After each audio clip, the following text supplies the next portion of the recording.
You're looking at DeepCool's LT720 all-in-one liquid cooler in white.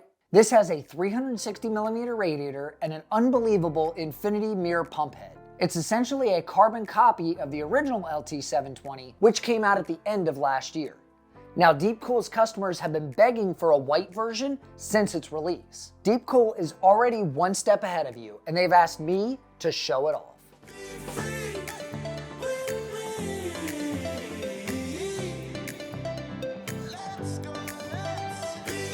Hey everyone, I'm Danny, welcome to my channel. If you're looking for the most complete review of the LT720 White Edition, you've come to the right place. I'll do a complete unboxing, install this onto a motherboard, and I'll do some CPU stress testing as well. Now, if you enjoy review videos on PC parts or full-out builds, this is something we frequently do here on the channel. So consider subscribing, click that bell icon, and come back for more PC-related content. With that out of the way, let's check out this cooler. Before I get started on unboxing this thing, I want to give a special shout out to DeepCool. Thank you so much for sending this over for us to take a look at, especially because they're out of stock right now. I really like DeepCool's packaging with the white sleeve and brown box. It's simple and leaves all the attention to the product. Speaking of, packaging inside is great too. No extra foam or inserts, with just enough to keep everything safe. I like to look at hardware first and save the best for last. You're greeted with both a warranty information and instruction manual in a little brown sleeve. DeepCool includes the adjustable Intel backplate by itself in the bag. This cooler is LGA 1700 and AM5 compatible, in case you're wondering, so it will work with all the newest parts. Everything is nicely packaged in resealable baggies, and all the hardware is silver to better match the white design of the cooler. Some people say that this many bags is excessive, but I think it's just the right amount. There's no guessing when searching for hardware, if you follow your specific motherboard guidance. You've got separate bags for AMD and Intel.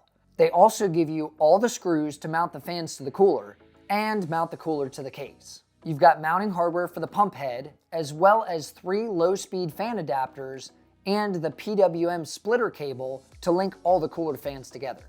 The fans come in Ziploc bags just like all the other components. Kind of basic if you ask me. Nothing fancy here. They've got rubber corners, a PWM connector, and they can spin up to 2250 RPMs. They also have no RGB lighting, in case you were wondering. Now, I wanted to give you the complete unboxing experience with this, so there's 2 things to note about the fans. The first is the DeepCool sticker in the middle is actually silver, not white, just in case that matters.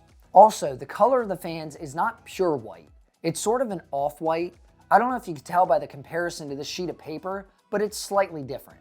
Guessing it was on purpose. Finally, we get to check out the cooler. Saving the best for last, of course. Now that I got all the protective sleeving off the cooler, I'm so glad I waited till last to look at this thing. It is beautiful. The pump housing's infinity mirror, the white tubing, even the radiator itself feels like they used high quality materials. The radiator is smooth and glossy, so it's not like it's just paint waiting to chip off. It's got nice DeepCool accent branding and even has this weird little refill port that has a caution warranty void if removed sticker. The infinity mirror pump head is simply a cover that pops off with the use of magnets. All you do is pull on it. It has a 5-volt addressable RGB header attached, and it's daisy chainable to add other components. The mirror portion of the cooler is made out of some kind of acrylic, so be aware before you buy. I think it'll scratch easily. The pump head has a 3-pin fan header attached and comes with pre-installed thermal paste, but there's no extra tube included in case you want to reuse the cooler later. The last thing to note is there are 2 pre-installed combs for tube management, which are removable, so if you don't want them, you don't have to use them. That's everything included with the cooler. Now, I do want to talk price real quick. Both the standard edition LT720 and the white edition have an MSRP of $139.99 USD. As of this filming, the white model is completely sold out and the standard edition is at the top of the Amazon sales charts. If you want to grab one of DeepCool's LT series of AIOs, I've got affiliate links down below to the entire lineup. It doesn't cost you anything extra and it helps the channel out, so I'd appreciate it if you do it. Why don't we install the LT720 onto a motherboard? That way you can see how difficult or easy the installation is. If you don't care about this and you want to jump right to the benchmarks, feel free to use the timestamps below to do so. I decided to use Intel this time for testing since I don't want viewers thinking I only do stuff with AMD. The motherboard that I'm using is the Asus TUF Gaming Z690 Plus Wi-Fi. I've got the DDR4 version. This board uses Intel's LGA1700 socket, so not only will I need the Intel brackets and backplate, but I'll need these 1700 plastic risers too. The CPU is the i5-12600K. It's nothing super powerful, but it does have a 125 watt TDP, so I think that's plenty for this test. First, install the Intel backplate through the motherboard. It's already assembled. Now some companies don't do this. My Asus board has two cutouts, since this was right between the LGA 1200 and 1700 sockets.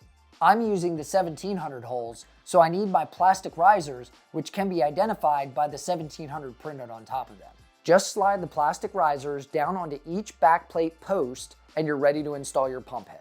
Remove the pump housing cover and grab your two Intel pump brackets. You'll need to take off the plastic cover that protects the pre-applied thermal paste. Now I removed my thermal paste and instead use a graphite thermal pad for all my testing. That way I can keep it consistent.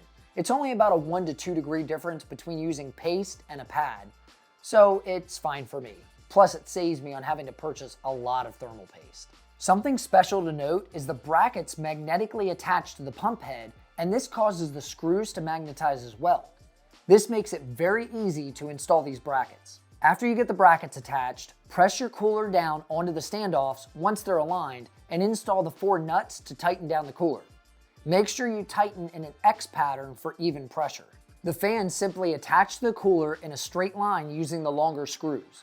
You run them through the fan and into the cooler. The smaller screws are used to attach the radiator onto the case. I won't be doing this since I'm not installing the cooler into a case. Don't forget to plug everything in. You'll need to plug in your 3-pin pump header. I used my AIO pump header on my motherboard. You'll also plug your 3 fans into the daisy chainable Y splitter, which will then plug into the CPU fan header on the motherboard. The last thing you'll want to do is install the pump housing cover onto the pump head and plug in the 5-volt addressable RGB header onto your motherboard as well. This will give you the lighting for the pump head. After all that installation, I think we're ready for testing. For CPU performance testing, I try to keep it as simple as possible, especially when I'm running multiple coolers to be able to compare them to each other. So I run a total of 4 tests. I do Cinebench R23, the single core and the multi-core test.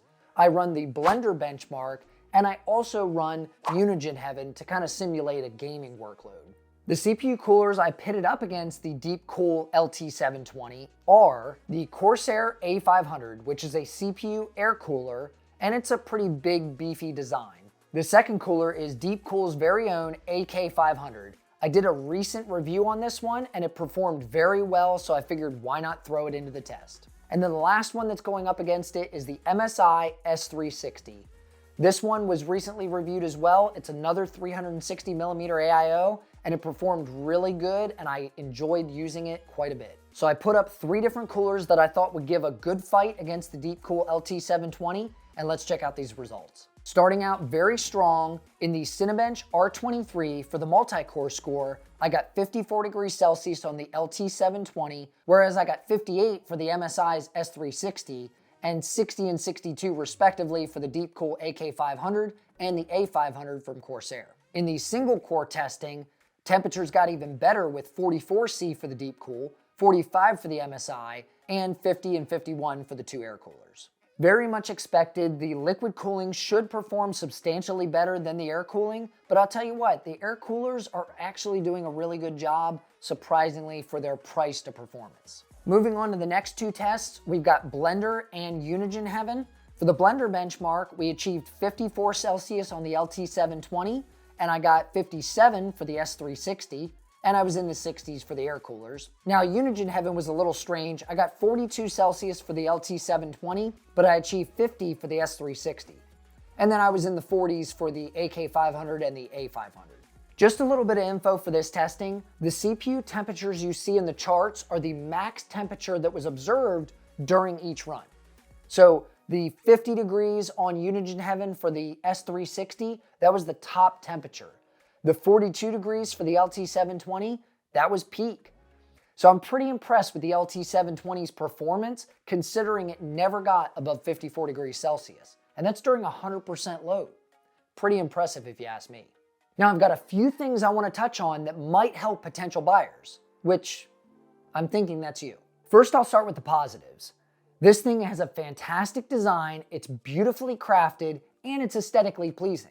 The second thing is it was very easy to install, and they give you well-written directions that pretty much anyone can follow. The last thing that I really liked is there's no proprietary software required to be able to run the RGB or the fans. You just plug everything directly into your motherboard headers. So you're going to use your motherboard's RGB control and your fan control as well. Now, this is kind of a positive and a negative because some people like to use extra software to control all their RGB together. In this case, you're kind of reliant on the motherboard. I luckily use this Asus board, and I think their fan control is very easy to use. It's got some sliders and toggles, and I was off and running. That's why I'm saying it could be a positive and it could be a negative. If you like simplicity and you only want to use your motherboard software, it's a positive. But if you wanted an extra third-party controller for your RGB lighting, then it'd be a negative. Another negative thing that I have is the cable lengths for the fans and the Y splitter are kind of long. I feel like either make the fan cables long and the Y splitter really short, or flip that and make the fan cables extremely short and the Y splitter just run up to the fans. Don't give us both, it's just more cable management. The last thing is the off-white color might not be for everyone. It really just depends on the components that you choose for your build. In fact, I'll be experiencing this firsthand because I have a very special project planned for this AIO. So you might want to get subscribed so you don't miss the cool content we have planned. Thanks for stopping by and checking out my DeepCool LT720 review. And I want to give a special thanks out to DeepCool for sending this over for us to take a look at, especially with these not being in stock anywhere right now. And as I always say, I'm Danny with Danny's Tech Channel, and I'll see you in the next video. Yeah.